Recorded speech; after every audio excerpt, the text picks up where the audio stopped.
madaxweynaha jamhuuriyadda federaalka ee Soomaaliya mudane Maxamed Cabdullaahi Maxamed Farmaajo oo socdaal shaqo isaga wafdi hogaaminayay ku joogaan waddanka Masar ayaa maanta waxa uu la kulmay madaxweynihii hore ee dawladdii ku meel gaarka ahayd ee dalka mudane Cabdiqaasim Salaad Xasan kulankaas oo sidoo kale goobjoog ka ahaayeen wasiiro ka tirsan xukuumadda Soomaaliya ayaa ka dhacay caasimadda Qaahira oo xilliyadii dambe deegaan u ahayd mudane Cabdiqaasim Salaad Xasan waxaana uu sheegay inuu ku faraxsan yahay sida dalku uga soo kabanayo burburkii muddada uu ku jiray shacabka Soomaaliyeed waxaan ugu baaqayaa haddii aan horta Ilaahay loo soo noqon dhibaatadu naga tagi mayso nagana kici mayso horta Ilaahay loo soo noqdo diinta islaamka iyo Ilaahay loo soo noqdo waa marka koowaad marka ku xigta oo hal baryo Ilaahay hal baryo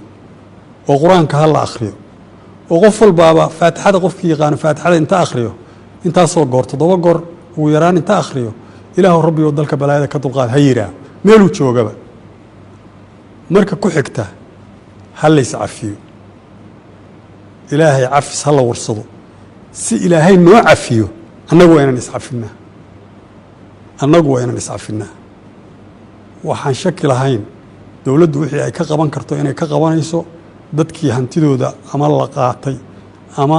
dhibka loo geystay sidii wuxuun loogu qaban lahaa laakiin waxa la rabaa in duqeyda culamaa u diinka dadka wax garadkaahu arintaas ay wax badan ka qabtaan Ilaahay si uu dhibaatada nooga dulqaado aan barino Ilaahay dabadeedna aan soo noqono gacmaha aan isqabsano koonfur iyo waqooyi iyo bari iyo qoraxsin meel kastaba hal is cafiyo Ilaahayna hal bari ayaan leeyahay madaxweyne Maxamed Cabdullaahi Maxamed Farmaajo ayaa maanta lagu wadaa sidoo kale inuu la kulmo Sheekh Al-Azhar Dr. Ahmed Al-Tayyib iyo jaaliyadda Soomaaliyeed ee ku nool waddankaasi